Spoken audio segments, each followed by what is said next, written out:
یوم عرفہ کا زندگی بدل دینے والا سبق۔ ایک بار یہ واقعہ ضرور سنیں۔ ایک بھائی نے یہ دل کو چھو لینے والا واقعہ ہمارے ساتھ شیئر کیا ہے۔ بالکل 1 سال پہلے میرے سپر مارکیٹ میں شارٹ سرکٹ کی وجہ سے آگ لگ گئی، جس نے میری دکان کے 3/4 سے زیادہ مال کو جلا کر راکھ کر دیا۔ یہ واقعہ یوم عرفہ سے صرف 2 دن پہلے پیش آیا۔ آپ تصور کر سکتے ہیں کہ میری کیا حالت تھی۔ عید الاضحیٰ قریب تھی، مگر میری دکان، میرا سامان، میرا کاروبار سب تباہ ہو چکا تھا۔ نہ کوئی عیدی، نہ کوئی خوشی، نہ مسرت، صرف غم، پریشانی اور قرض کا بوجھ۔ اس وقت میری شادی کو صرف 2 ماہ ہوئے تھے۔ جلا ہوا مال تقریباً $15,000 کے برابر تھا۔ میں سوچنے لگا، اب کیا کروں؟ کیسے اس نقصان کی تلافی ہو؟ کیا اپنی نئی نویلی دلہن سے کہوں کہ اپنا سونا بیچ دے، یا کسی سے قرض لوں؟ لیکن کس سے؟ آخر میں نے سوچا کہ دوستوں سے قرض لینا بہتر ہے، مگر جب بھی کسی دوست سے بات کرتا وہ یہی کہتا، عید قریب ہے، معاف کرنا، اس وقت مدد نہیں کر سکتا۔ 2 دن اسی حالت میں گزر گئے۔ ذہنی دباؤ اور مایوسی کے ساتھ بمشکل $800 جمع کر پایا، جو میرے نقصان کے مقابلے میں ایک قطرہ بھی نہیں تھے۔ اس رات میں گھر واپس جا رہا تھا تو ایک پڑوسی ملا، کہنے لگا، عید مبارک بھائی، کل روزہ نہ بھولنا۔ میں نے دل میں سوچا، روزہ؟ اس حال میں مجھے اکیلا چھوڑ دو۔ میری بیوی نے میرا دل ہلکا کرنے کے لیے کہا کہ تھوڑی دیر چہل قدمی کرتے ہیں۔ ہم باہر نکلے، مگر میرا دل غم سے بوجھل تھا۔ میں کسی چیز سے لطف نہیں اٹھا پا رہا تھا۔ جب گھر واپس آئے تو وہ بولی، چلو سحری کی تیاری کرتے ہیں، فجر کا وقت قریب ہے۔ میں نے تلخی سے جواب دیا، سحری؟ مجھے تو یاد ہی نہیں رہا کہ کل یوم عرفہ ہے۔ تم اور میں جیسے 2 مختلف دنیاؤں میں جی رہے ہیں۔ کیا سحری، کیا عرفہ؟ کیا تمہیں میری حالت نظر نہیں آ رہی؟ اس نے نرمی سے کہا، اللہ نے ہمارے لیے یہ فیصلہ کیا ہے، وہ ہمیں کبھی تنہا نہیں چھوڑے گا، لیکن روزہ ضرور رکھو۔ اس نے اصرار کیا اور ہم نے نیت کر کے روزہ رکھ لیا۔ افطار کے وقت وہ بولی، اللہ سے دعا مانگو۔ میں نے کہا، کس چیز کی دعا؟ کہنے لگی، جو چاہے مانگو۔ میں نے تنزن انداز میں کہا، کیا کہوں؟ کہ یہ کہ آسمان سے $15,000 آ جائے، کیا یہ ممکن ہے؟ وہ بولی، جس نے آسمان بنایا ہے وہ ہر چیز پر قادر ہے۔ وہ چپ چاپ نماز پڑھنے لگی اور دعا میں مشغول ہو گئی۔ میں نے بھی دعا کی، مگر دل میں صرف وہی $15,000 گھوم رہے تھے۔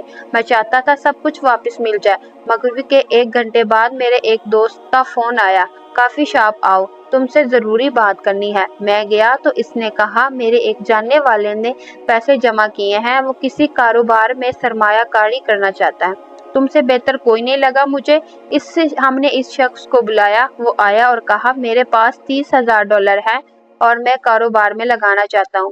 میں نے کہا، میری دکان کو تو $15,000 کے مال کی ضرورت ہے، کیوں نہ آدھے پیسے مال میں لگاؤں اور آدھے دکان کی تزئین و آرائش میں؟ منافع میں 50-50 کا حصہ ہوگا، جب تک تمہارا اصل سرمایہ واپس نہ ہو جائے۔ ہم نے معاہدہ کر لیا۔ میں نے دکان دوبارہ بنائی، مال خریدا اور عید کے بعد دکان کھول دی۔ اس دن میری خوشی کی انتہا نہ تھی۔ واہ، میں بھول گیا، دکان میں آگ لگنے سے 1 ہفتہ پہلے میری والدہ کو کینسر کی تشخیص ہوئی تھی۔ ٹیسٹ کروا لیے تھے اور نتیجہ عرفہ کے دن آنے تھے۔ نتیجے آئے، منفی تھے۔ الحمدللہ وہ مکمل طور پر صحت مند تھی۔ جب امی کو پتہ چلا تو وہ خوشی سے پورا دن روتی رہی، اللہ کا شکر ادا کرتی رہی۔ دوبارہ دکان کھل گئی، امی شفا یاب ہوگی، اور پھر میری بیوی نے فون کر کے بتایا کہ اس نے حمل کا ٹیسٹ کیا ہے، وہ حاملہ ہے۔ پھر اس نے مجھ سے کہا، اب سمجھ آیا روزہ رکھنے اور عرفہ کے دن دعا مانگنے کی کیا طاقت ہوتی ہے۔ میں نے دل میں کہا، سبحان اللہ، کچھ دن پہلے لگ رہا تھا جیسے پوری دنیا ختم ہو گئی ہے، اور آج صرف ایک مخلص دعا سے سب کچھ پلٹ گیا۔ اس دن میں نے اللہ کے سامنے عاجزی کا وہ سبق سیکھا جو کبھی نہیں بھولوں گا۔ اللہ ہمارے ساتھ ہے، کبھی وہ ہمیں آزماتا ہے تاکہ ہم اس کی طرف رجوع کریں، توبہ کریں۔ عید کے بعد کاروبار اچھا چلنے لگا اور جلدی ہی وہ $30,000 واپس ہو گئے۔ میں وہ پیسے دینے گیا، مگر تب کہانی میں ایک نیا موڑ آیا۔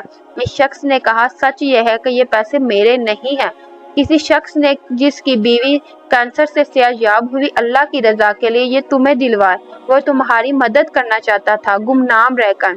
یہ پیسے تمہارے ہیں، کوئی واپس نہیں مانگے گا۔ اللہ کی قسم میں گھر آ کر کمرے میں بند ہو گیا اور ایک گھنٹہ بچوں کی طرح رویا، اللہ کی رحمت اور عنایت پر جو میں نے محسوس کی۔ اب بھی جب یہ واقعہ یاد آتا ہے آنکھوں سے آنسو نہیں رکتے، خون کے آنسو نکلتے ہیں۔ میں نے رب سے دوری میں وقت گزارا جبکہ وہ تو ہمیشہ قریب تھا۔ اس تجربے نے مجھے یوم عرفہ، روزہ، دعا، اللہ پر اعتماد کا اصل سبق سکھایا۔ یہ میری زندگی کا نقطہ آغاز بن گیا۔ میں نے توبہ کی اور دین سے جڑ گیا۔ سبق: اللہ کبھی کبھی دینے کے لیے روکتا ہے اور روکنے کے لیے دیتا ہے، یہی اس کی حکمت ہے۔ جیسے جیسے ذوالحجہ کے دن کے پہلے 10 بابرکت دن قریب آ رہے ہیں، ہم دعا، توبہ اور ذکر میں محنت کریں اور دنیا بھر میں مظلوم مسلمانوں کو نہ بھولیں۔ رسول صلی اللہ علیہ وآلہ وسلم نے فرمایا، جو کسی کو نیکی کی طرف رہنمائی کرے اسے بھی وہی اجر ملے گا جو نیکی کرنے والے کو ملتا ہے۔ اس لیے اس واقعے کو دوسروں کے ساتھ ضرور شیئر کریں۔ کیا پتہ آپ کی زندگی ختم ہو جائے اور آپ کے نامہ اعمال میں یہ نیکی کی دعوت باقی رہ جائے۔